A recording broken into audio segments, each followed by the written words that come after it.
Evangelho de João, capítulo 1, versículo de número 11, diz: Veio para o que era seu, e os seus não o receberam. Mas a todos quanto receberam, deu-lhes o poder de serem feitos filhos de Deus aos que creem no seu nome, os quais não nasceram do sangue, nem da vontade da carne, nem da vontade do varão, mas de Deus. Essa mensagem é uma mensagem extremamente importante na vida do homem, porque o homem, ele está distante de Deus.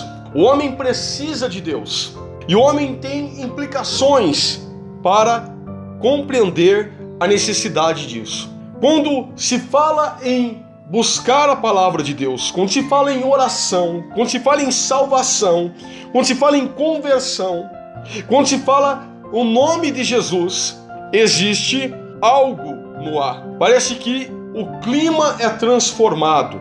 Você é capaz de discutir sobre outros temas deste mundo. Você é capaz de passar horas no chat de algum aplicativo de rede social. Você é capaz de discutir assuntos de diversidades sobre a população, sobre a política e sobre leis e sobre qualquer outra coisa. Mas quando se fala da palavra de Deus, cria-se um clima. Quando você está reunido com seus amigos, se alguém falar algo das Escrituras, você percebe que aquele clima ele é transformado.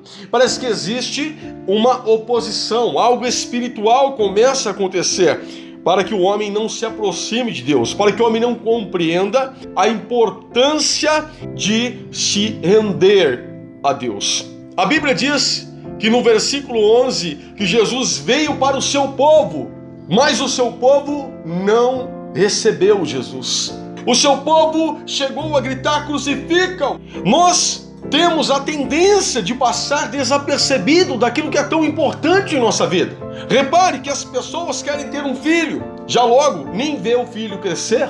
Repare que as pessoas querem tanto se casar, já logo quando chega final de semana, quando chega um feriado, qualquer outra coisa, ou a pessoa começa a idolatrar o serviço, o trabalho, e começa a se esquecer daquela aliança que fez com a mulher, ou a mulher que fez com o homem, ou o filho, o tão querido, sonhado filho, a filha, a família. E quando menos se espera, tudo isso já passou. Passou-se a vida, ou muitos perderam o casamento, ou os filhos acabaram entrando num caminho errado, ou até não entrou, graças a Deus, mas cresceram. Já não é mais aquele bebezinho, porque nós temos a tendência de que as coisas que é tão importante para nós comecem a deixar de ser de uma maneira suave, de uma maneira que você não perceba que você está sendo lesado por algo menor. Que aquilo que é mais importante deixou de ser importante, deixou de ser enfatizado. O povo de Israel, o povo que tinha esperança do aclamado Messias, e ele andou entre eles. Ele andou entre eles, e eles não perceberam que ele estava ali. Quando nós falamos de Jesus, nós estamos falando do centro de todas as coisas. Jesus é o centro das Escrituras.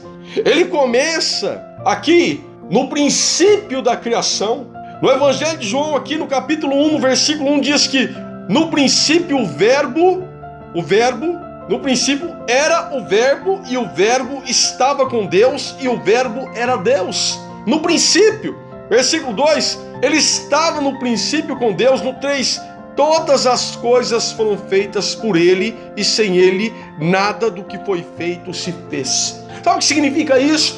Tudo que você pode ver e o que você não pode ver foi Deus que fez. Eu digo a você que o homem pode construir um império, mas ele vai usar uma matéria que Deus fez. O ar que você respira é Deus que te dá. A vida que você tem é Deus que te dá.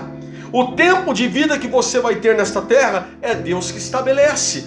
Quer você queira, quer você não queira, Ele está no controle de tudo.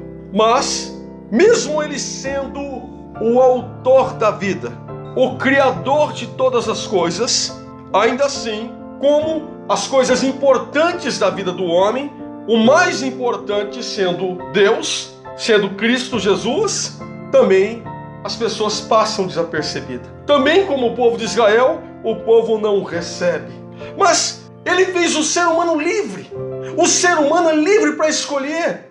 Quando Josué chegou à terra prometida, ele diz: olha, se vocês quiserem, se vocês acharem que é mal servir ao Senhor, então vocês escolhem quem vocês querem servir. Quer servir os deuses dessa terra, os deuses a quem seus pais serviram? Fiquem à vontade, vocês escolhem. Ele diz: eu e minha casa serviremos ao Senhor. A maioria das pessoas, elas têm inúmeros argumentos para se opor à existência de Deus. A maioria das pessoas, elas falam: olha, se Deus existisse, por que há tanta maldade no mundo? Deus, de fato, existe e governa todas as coisas. Há uma grande diferença entre você gerenciar algo e você governar algo. Governança é quando se estabelece as regras. É Deus que fala: olha, você deverá viver desta forma. Você deverá seguir este caminho. Mas quem gerencia isso é você. Você que decide se vai seguir este caminho ou não. O homem toma decisões do caminho que ele quer seguir. O homem tem suas escolhas. E toda escolha existe uma consequência. E de escolhas erradas, as consequências são cruéis, são dolorosas. E é tão difícil de assumir a culpa, dizer: olha, foi minhas escolhas. Nós escolhemos isso. Aquela pessoa que eu amava escolheu isso. Não, a culpa é de Deus. É isso que eles dizem. Deus deixou isso acontecer. Deus não existe. Sabe o que me vem à memória? Algo simples. A pessoa que escolheu os códigos de trânsito, como foi escolhido, como foi feito o código de trânsito para que não acontecesse tragédias, acidentes, mortes. Aquela pessoa que fez as escolhas das leis, ou aquelas pessoas que fizeram isso para o bem de cada passageiro, de cada motorista, de cada pedestre, mas por desobediência acontecem os acidentes. A culpa é do homem. E o homem, quando vê uma tragédia, nem por isso ele fala: olha, não existe o criador do código de trânsito, porque se existisse, não tinha um acidente. Interessante como ele entende: olha, aquele motorista fez isso, aquela pessoa fez aquilo, aquele ali desobedeceu a regra de trânsito, por isso aconteceu o acidente. Mas quando se fala de Deus, em nenhum momento é citado: olha, se tivesse seguido os caminhos de Deus, tivesse feito como Deus fala para fazer, não tinha acontecido aquilo. Não, aí o homem se volta contra Deus e diz: Deus não existe. A escolha é do ser humano. Deus nos fez livre. Deus não quer que você o sirva por obrigação. Deus não quer que você siga os caminhos dele por obrigação, mas Deus deu a liberdade de escolha a cada pessoa. Se nós tomarmos a decisão certa de seguir os caminhos de Deus, e não pelo aquilo que ele pode fazer, mas pelo que ele é, não por troca, não por barganha.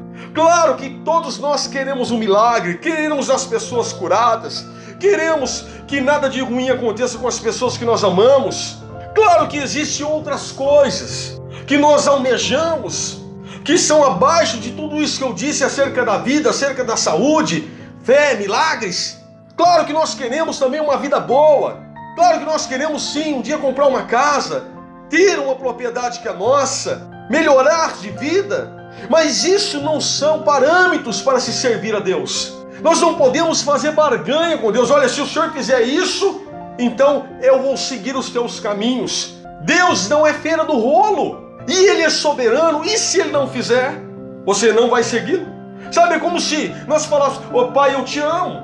O seu pai, se você ainda tem o seu pai, se você tem a sua mãe dentro da tua casa, e você fala que ama o seu pai, e de repente seu pai fala um não para você, você deixa de amá-lo, e você vai embora de casa. Isso é amor? Se ele te falar um não, muitas vezes porque ele te ama, porque ele quer livrar você do mal, porque ainda não é tempo de você ter aquilo que você pediu, você deixará de amá-lo.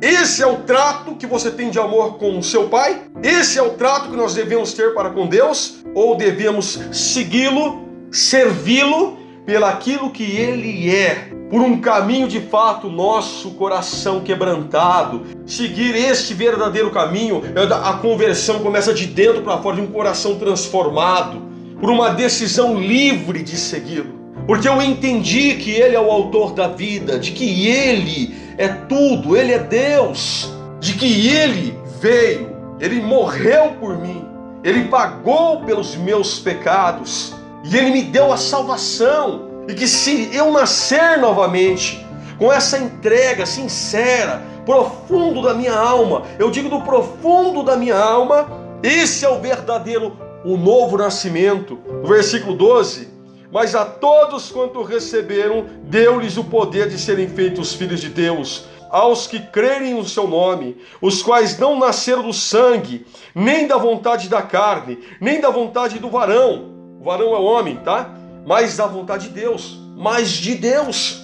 Não é um nascimento natural, não é um nascimento que tem da vontade do ser humano, mas é um novo nascimento, é uma conversão, é um novo nascimento. Você é um novo ser, você é uma pessoa transformada, e não pelaquilo que Ele pode fazer. Ele pode fazer milagres, Ele pode, mas servi-lo pelo que Ele é.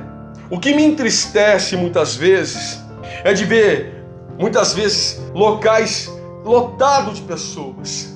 E essas pessoas estão ali dizendo que estão servindo a Deus por alguma troca. Porque se eu servir a Deus, se eu fizer isso, se eu der aquilo, Deus vai fazer isso, Deus vai me dar aquilo, como se fosse um comércio espiritual. Deus pode curar, pode ressuscitar, pode libertar, pode transformar, pode restaurar, resgatar. Deus pode fazer o que Ele quiser, Milagres que a ciência jamais faria, Deus pode fazer, mas Deus tem os seus propósitos e Deus é soberano. E Ele faz quando Ele quer, porque Ele é Deus e ponto final.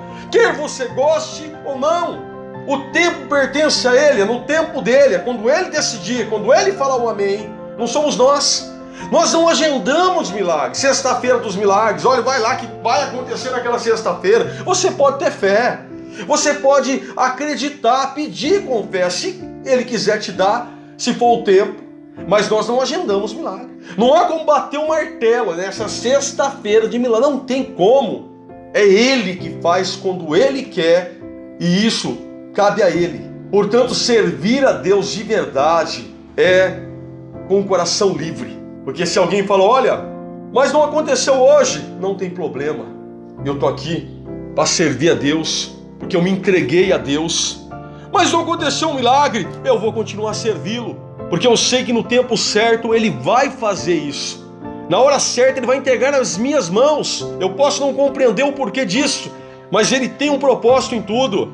Não haverá argumentos que coloque a sua fé em dúvida, porque você terá, de fato, uma convicção dentro de você.